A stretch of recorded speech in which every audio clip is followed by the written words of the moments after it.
Hey guys, Mike from Figs here. Today we're looking at our Tundra, 2009 Tundra. And looks like we got to the end of the rear brake pads. So we've got a massive 410 millimeter front DBK on here. Fills up those 20-inch methods pretty good. The problem is, the rear brakes are still pretty small, and I think also when we really get on the front, it causes the yaw sensor to go off, so we probably get some rear brake bias. So anyway, we're going to be swapping these out, and I'm going to show you a little trick on rotor resurfacing. Something real quick to cover is that with these methods, we use what's called an ET lug nut, and that just allows this shoulder to fit inside the wheel so that we get enough thread. It's pretty common on the methods and other aftermarket wheels just because of the factory wheel and lug design. So there you go, we got a huge band of not so nice frictional contact on this pad. We'll pull the pad and see where the pad's at. These are just your typical, I don't know, I think they're advanced auto, just factory replacement pads, so nothing really fancy. And this rotor is sees a lot of elements as well, so it gets pretty toasted. But let's pop this guy off. Before we pull it off, you can see that actually it looks like one of the boots for the slide pins is torn. That could be why it accelerated the wear. So we certainly either want to replace that boot, or what I did on the other side, because I had pad drag, was I just replaced it with an OE caliper. But we will cross that bridge when we get there.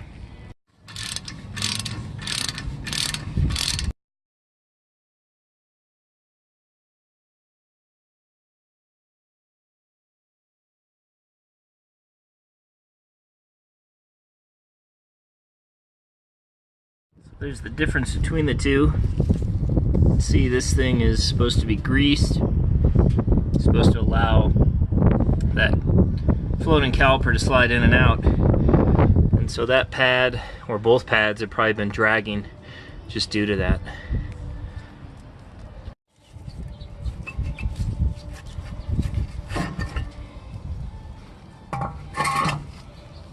Something just rolled. Oh, that was our other dust boot, or the remnants of that one up there. So you can see that boot is completely trashed. These pads, nothing left but a little burnished steel on there. But yeah, unfortunately the inner pad, not so bad. But these pads are lifetime warranted, so it looks like it was more of a caliper failure. So we're going to try to clean up this rotor. The rotor still has plenty of life. I mean, it is depressed there. So we should probably replace it at this point. But if this was a little less than this, I'll show you a technique to resurface this and get some bite back into your pads. Here's actually the caliper that I replaced on the other side that was having a similar issue, but the piston in this one is toast. Kind of got all the way down to the piston, but its boots are still good. So I'm going to sacrifice its boot and get this back on the road, and then I'll probably replace both the caliper and the rotor.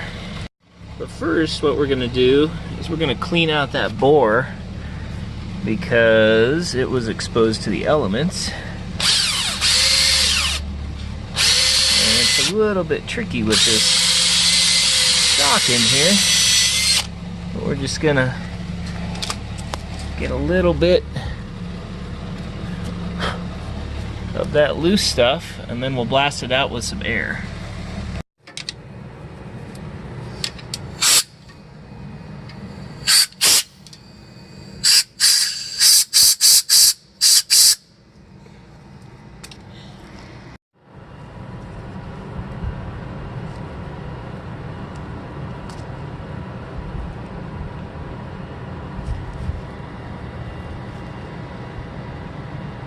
And we're just matching the front boot because this was the left side caliper. Now we're working on the right. So front boot, we're going to put this in. So here's the original slide pin that didn't have a boot. This is the slide pin that I took out of the donor caliper, and then this is the other slide pin that was in there. We'll probably try to clean up a little bit of that rust. Again, this is just a temporary fix, but it'll get us by. Okay, I've polished those slide pins up pretty good on our 3M EXL wheel. It's just a deburring wheel, but it really makes things shine. And so we'll reassemble everything, re-lubricate everything, sorry, and get it back together. But meanwhile, I'll be taking those back to the parts store. So here's the other pads. These are actually pretty recently changed, but you can see things get trapped in the interface. And then they leave a little bit of a signature on the rotor.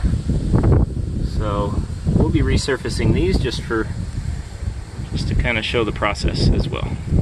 Okay, this is the FlexHone 4 rotors. Those are abrasive impregnated wires. Going to be flexible.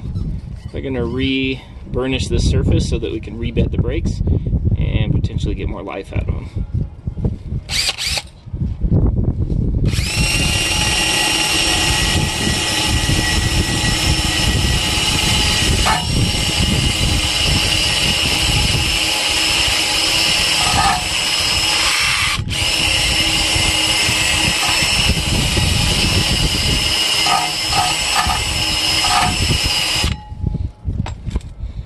So that's really what we're trying to do all the way around the rotor.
There it is.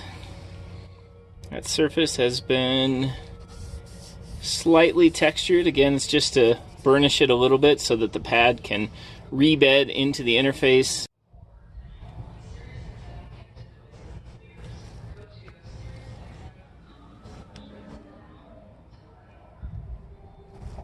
So for this side, we're going to be a little bit more aggressive, and you know, technically they have a more aggressive hone, for rotors that need a deeper texture, but we're gonna do the best that we can with this particular version.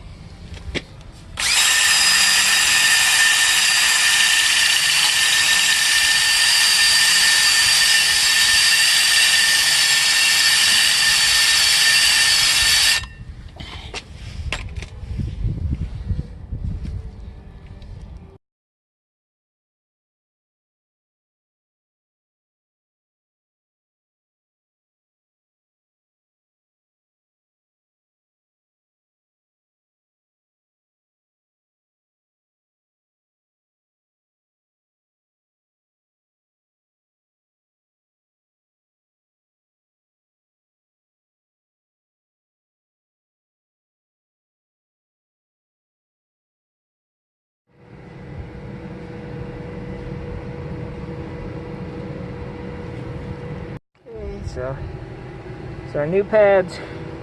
These are old pads. Some Permatex slide pin lube. New clips in place. Autofocus.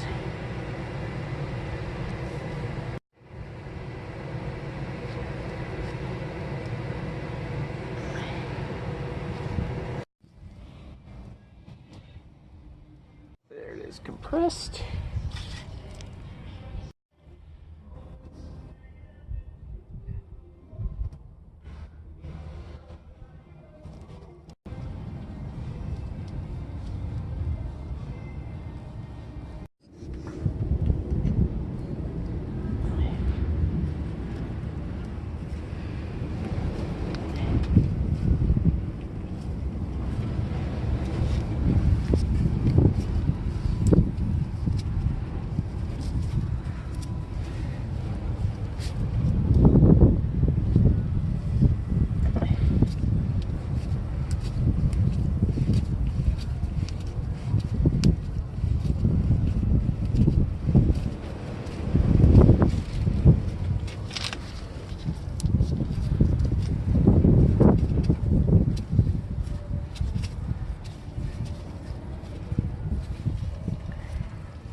With them installed, you just want to make sure that the boot doesn't look out of place. A little bit of excess there we'll wipe off.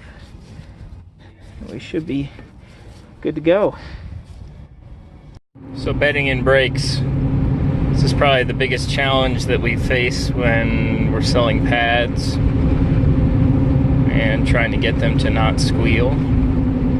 But really the challenge is finding an environment that you can actually do a proper bed in, and it's pretty tricky. We're going 65 and we want to do some periodic stops, probably at least 20-mile-an-hour stops, but the important thing is the pressure that we're going to use when we're doing those stops.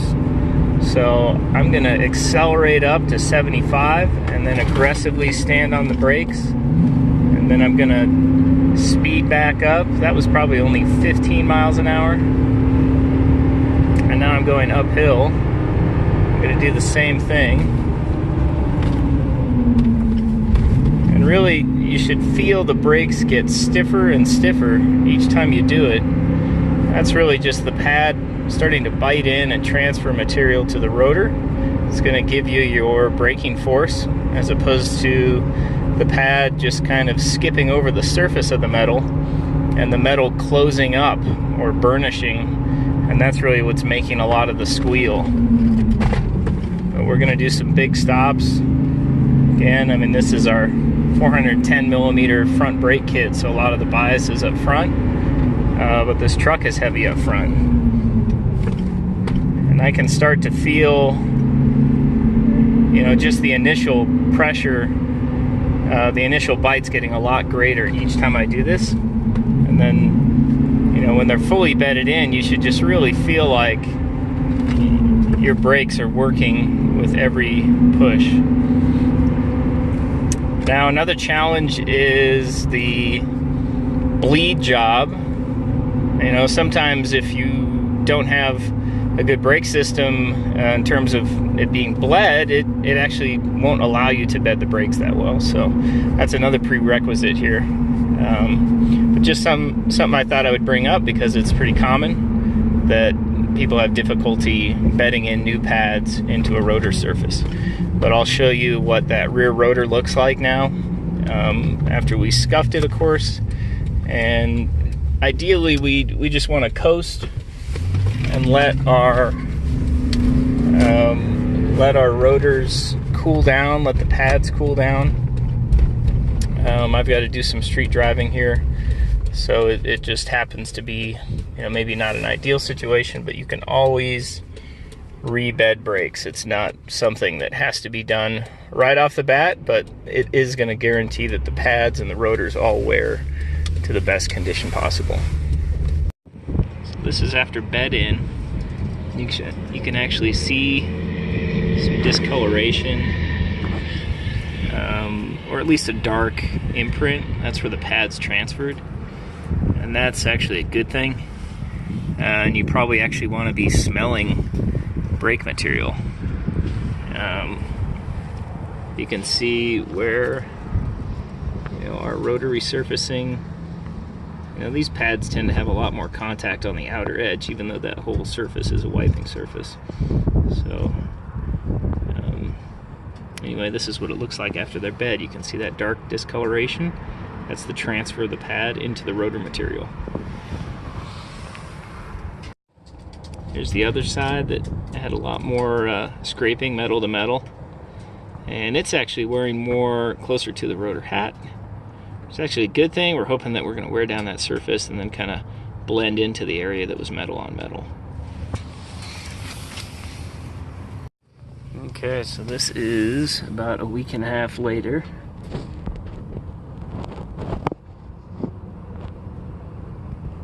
And there is the rotor, but it's actually wearing in pretty good. I think we'll check on it in a few more weeks, and I think we'll find that that surface has been evened out. It's getting a lot better though, so I'll probably let this ride a little bit longer. Again, cheap pads, fairly inexpensive rotors, and the calipers are still in good shape, so not too worried about this. But I guess based on this, we're going to be offering the FlexHone on our website. We have been using Brush Research products for probably the last 4 years to clear threads and do some other deburring. So contact us if you're looking to order. Thanks for watching.